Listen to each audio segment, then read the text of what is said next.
Good morning, my friends, and welcome to the 10-minute book talk where 3, not 10, best-selling authors talk all things bookish with you for 10 short and sweet minutes. There's the 10. And today, I am your host, Rachel Linden, and I have Marie Bostwick and Katherine Reay with me, hailing all the way from Montana today. We can always tell when she has like cool things in the background. So woodsy. We have So the woodsy. joy of talking with Shauna Robinson about her delightful new novel, The Townsend Family Recipe for Disaster. I got to blurb this book, and this is one of the fun things about being an author. People send you books and in advance, and they're like, hey, would you mind reading this? And if you like it, you want to say something nice about it. So we get to these sneak peeks at books, and sometimes the books are delightful, might not be like the one for you, but you find something wonderful to say about them. But Shauna's actually like, I loved it. I thought I would read this book. I would just read it for fun. It was so yummy. It had all of my favorite things. So Shauna, welcome. And can you tell us a little bit about your book? Thank you so much. Thank you for having me. So yes, my novel, The Townsend Family Recipe for Disaster, which I will obnoxiously hold up one more time, is Not obnoxious. is about a woman named May who is in her early 30s. She's on the verge of marrying her fiance, Connor. And everyone around her is really excited about planning the wedding, but all May can think about is how she always thought her wedding would be the big event that would bring her estranged family together. May is half Black and half white, and she grew up never really knowing the Black side of her family. And so she sees this wedding as her chance. She sends out a million invitations to everyone, including her estranged family, and they don't respond. But then when she hears that her grandmother has died on the estranged side of her family, she decides this is her opportunity. So she drives down to North Carolina to sort of crash the funeral and also try to connect with her family. And the goal is to try to make it back home in time for her wedding, but she keeps getting sucked in by all this family and uncovering some family drama, family secrets, and really trying to recreate her grandmother's lost mac and cheese recipe. She hopes that that's going to be the key to winning her family's love and approval, and also trying to bring back a beloved barbecue that her grandmother used to throw. So lots of shenanigans going on, but really trying to make it home in time for her wedding as well. There is so much going on in this book. And so I want to ask, like, what gave you that initial inspiration to start this whole journey? Great question. So I had the idea, I was like 9 or 10 years ago. It was just a kind of a flash then. It was that like May, I didn't really know like my dad's side of the family. I grew up with my dad and my mother, but we were in California. My dad's family was in Louisiana.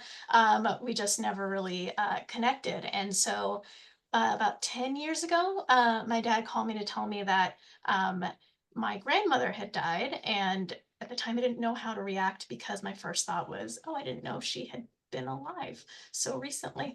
And he asked if I wanted to go to the funeral, and he was like, oh, you can meet your like, or see or meet your family. And I was like, tempted by that. But then he said, oh, but it also might not be a good time to meet them if they're, focused on the funeral and the grieving process. And I was like, that is true. And so I ultimately decided not to go, but I always kind of wondered like what would have happened if I had gone. And I also just kind of loved the idea of someone who was just really obliviously optimistic, kind of showing up an inappropriate event like a funeral, just being like, hello, please love me. But yeah, so I've always kind of been interested in family because I kind of grew up knowing only my immediate family for the most part.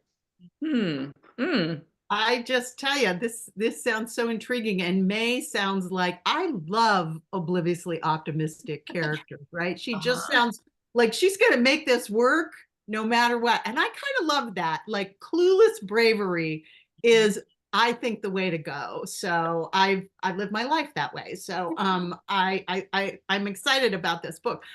Also, as a dedicated food consumer, I love to eat. I love to cook. I love books that have food themes, and you've certainly leaned on that heavily here. But particularly, you've talked about, it centers on the connection between family and food, how foods can kind of define and bring families together, but also how it can separate them and maybe create some conflict. Like, that's such an interesting theme. Why did you decide to go that direction? And, how are you pulling that off? Also, I love the food dedication here. I'm also a dedicated eater. I just love food. I think about it all the time. And so it wasn't that I set out to be like, oh, the story, let me write a story about family and food because they're so interlinked. It was just like, how can I work food into this story so I can write about one of my truest loves? And so it just kind of unfolded that I think there had initially been an idea because I also love puzzles. And so I was like, oh, maybe your grandmother loves puzzles and May's trying to, like, I don't know, solve a puzzle mystery. But then I landed on the food idea, which was much more interesting to me. But yeah, I just think that there's a lot about family in food. Like, so my mother is from Australia, and so I grew up eating a lot of like pavlova, dishes that she would make. And so I have like a very strong, like I grew up like thumbing through all her Australian cookbooks. And so I grew up with a lot of love for a lot of Australian things. My dad didn't cook as much, but there were like a couple of dishes that he had made or told me about. And one of them was like this banana pudding, which made its way into the book. Yes. Like I know it's like super common in a lot of parts of the country, but in San Diego, like I'd never like really seen it. And so that's another recipe. But There's yeah, it's no amazing. G. You got to say it banana pudding. See, that's the problem. If I grew up in California with a mother from Australia, like there are certain things I'm G. going to pronounce Yeah. that I'm just going to say weird. Broccoli is one. Broccoli. Yeah. Okay. But yeah, it's amazing how you can just like make a dish and instantly be transported back to family. And so I thought that food would be a fun vehicle for May to explore as she tries to connect with her family. Love I that. love it. It's also just yummy. Like it's so Yes. yummy. The book is yummy and all these mouth-watering things. I was like, oh my gosh, I have not been craving Southern food recently, but now I am. Like, I want all of it. I want the banana pudding, all of it. Okay, so you have this book that is really fun. It's a great, warm, interesting read. You have good sort of like a family secret, that I did not see coming. And usually I feel like I can see ones coming. I was like, oh, okay. So that's fun too. And you have some kind of big themes about identity, family, finding your roots, finding your sense of place. What is it that you're hoping, what's the message that you're hoping readers walk away with from this book? I think like around family, I think a big one is just that like family should always kind of uplift you and make you feel like loved and like you belong. Something May is kind of struggling with is that some of the relatives that she did grow up with always kind of made her feel left out and kind of alienated and ostracized, but she kind of has this feeling like, well, they're my family, so I just have to put up with all of this, even though it like makes me feel terrible about myself. And I've, seen people in my own life who have had to like cut out members of their family or who are struggling with that or who, create their own version of family, even if it's people they're not related to. And so I think it's just that message of, family can be like the people you're related to, or it can be the family that you create.